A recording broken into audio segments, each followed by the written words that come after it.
How unforgiving is this market? Yesterday morning, Norwegian Cruise Line Holdings reported what certainly looked like a good quarter. The company posted a 6-cent earnings beat off a 54-cent basis, higher than expected revenue, up 12.4% year over year, and really robust guidance. And what happens? Well, after opening strong yesterday, jumping 53 to 55, the stock quickly gives up all those gains for going into the red and closing down more than 3%. To me, this seems kind of crazy, especially since Norwegian is hosting its annual Investor Day tomorrow when its newest ship, the Bliss, which we visited today with Frank Del Rio, the CEO of Norwegian Cruise Line Holdings, and I think it's going to be one upbeat meeting. Take a look. Frank, we're on the Bliss. I need you to do two things for me. One, give me the bargain proposition for riding on the Bliss, and then give me the bargain proposition for owning your stock. Let's do the stock first. Okay. It's because ships like Bliss. We have 26 incredible vessels across 3 brands. We lead the industry in the highest yields, the highest EBITDA per capacity day. Just reported record Q1 earnings, guided higher. The stock is ridiculously low. And what can you do about that? My job is to keep churning out higher and higher profits. Right. You know, I've managed the business for the long term. We've set out specific goals. We're going to delever down to the low 3s. Right. We're going to start returning capital to shareholders. We're going to have double-digit year-over-year earnings per share growth. That's what a CEO is supposed to do, introduce innovative products like this, and I think over time the markets will become rational again, and the stock market will go up. I think a lot of people believe that there must be a oversupply of ships. Thank you for giving me the tour beforehand. When I look at this, I don't think you can churn these out as if they're widgets. Absolutely not. And look, the occupancy of these vessels, on average, 110%. We are supply challenged, Jim. I only have 26 vessels.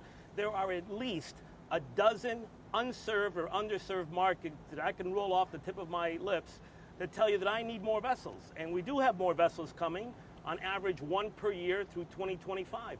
So we're going to be growing. We're the fastest growing cruise line of the major 3 publicly traded companies and have the youngest fleet. So even though you're the oldest, you're a 50-year-old company. Yeah, well, that's over time you refresh your fleet. Right. So, and we've been doing that. So yeah, we have the youngest fleet across 3 award-winning brands. We've got a product for just about everybody. Well, one of the things that, again, I'm trying to get the objections out there because I think your stock's cheap. I've said it many times. Yeah. I had it all last year, the year before. It's just been really, really good. People say, well, wait a second, the Caribbean is saturated. Can't you just switch to Alaska? Can't you switch to Europe? There are people who want to be on a cruise ship all over the world. And we do. The ships are movable, right? They have propellers, they have rudders, and depending on seasonality, we move them to wherever you can command the highest prices. So we're agnostic as to where the ships sail to. Right. We sail to wherever we get the highest prices. And we're now almost in summer. It's early May. Right. You're going to see a shift beginning to take place from the Caribbean to Alaska, to Europe, because as you know, half the profits of this industry are earned in the 3rd quarter. Right. Why? 3rd quarter is all about Alaska, all about Europe, high price, high yielding destinations. Well, Frank, what intrigues me here is that you actually know how well you're going to do. You were kind enough to show me an exclusive area of the Bliss that I've got to tell you, you have to pry me away from it. It's so gorgeous. But you've already sold it out at least for the year, right? That's a great point, Jim, and that's another data point that investors should take note of. The visibility that we have in this business is 7-8 months out. That's how far away we're And yet sold. the hotels sell at 16, 17 times earnings. You sell at 11 times earnings. So I'm trying to understand. Crazy. Yes. And the barriers to entry. Anybody can buy a piece of land and build a hotel. Right. You know how long it would take if you and I wanted to start a new cruise line today and get our first ship? 6-7 years. So the barriers to entry are great. You need a lot of capital. The order book at the major shipyards is all taken. Supply growth is limited. So the analysts, the investors are all wound up because over the next 2 or 3 years, the supply growth is going to spike to 6.5% from an average of 5% over the last 10 years. You got to be kidding. The order book will tell you that doesn't matter. Bunker fuel, an issue? An irritant. Okay. An irritant. It's about 6% of our total revenue. We want it to be lower, of course, but it's a commodity, and you plan accordingly. We have a very aggressive hedge program in place. So we're good with fuel. How many people on staff on a ship like the Bliss? About 1,800. Reasonable or hard to get people to work on a ship? Hard to get Americans, but not international crew. Our crew comes from over 60 countries. They love working on board Norwegian. We have one of the highest retentions, if not the highest retention rates. We treat people like people, and it shows in the way they treat our guests. It's, to use an old adage from the hotel industry, it's ladies and gentlemen serving ladies and gentlemen. It's worked out well. Shocking things on the Bliss that nobody expects? Well, what did you think about it when you saw it? Well, not your grandfather's cruise ship, no, right? and I've been to Alaska, and it was freezing cold. What I wouldn't do to be able to see, you actually told me the word for when those glaciers fall down while calving. I'm swimming. Yeah. Calving. Calving. And I just think that calving is something that I want to do in here. Look at this aqua park behind us. Incredible. 2 pools, 4 jacuzzis, 2 different slides, and behind it, the world's longest racetrack at sea. There's only 2, and they're both on our ships, Norwegian Joy out of Shanghai, but this one's even larger.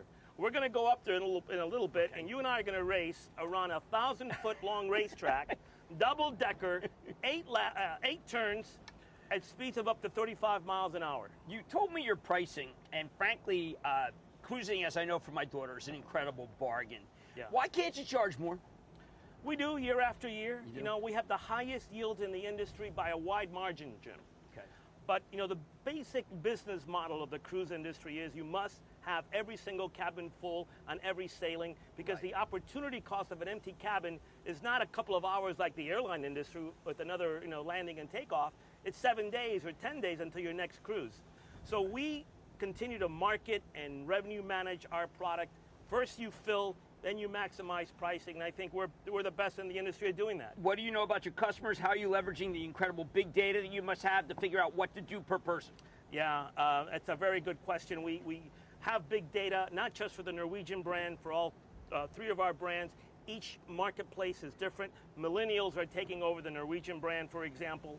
They're the largest demographic cohort in the country. Talk to me about that, because I think this is interesting, because there's still a perception, I know you and I have spoken about this, that it's an old person's thing. I have always tried to figure out why my 23-year-old loves it so much, and the answer is she's not alone. No, but look, the boomers are still alive and well. 10,000 of them retire every day in this country, Jim. And so I've got a brand for them. It's called Oceania Cruises and Regent 7 Seas Cruises. Completely different product, but for millennials, for families, for multi-generation, Norwegian is the cruise line to be. Do you think millennials have found out that it's great for Instagram, or millennials have found out that it's a lot cheaper than going to a hotel on land? I think it's both. I mean, one of the things that millennials favor most and seek is value. Right. They're not millionaires yet. Frugal. They're getting there. Right. And along the way, they still want to have fun. Millennials have the highest index of propensity to travel, more than Generation X or the boomers. They're great customers. They love to see experiential. Things. I want to thank you, Frank Del Rio's President and CEO of Norwegian Cruise Lines. Thank you for your hospitality. Thank you, my friend. And this ship is beautiful. You're welcome back anytime.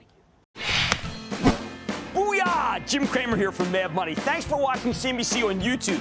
Click here to subscribe and get the jump on my exclusives with CEOs, plus market news, investing advice, and a whole lot more.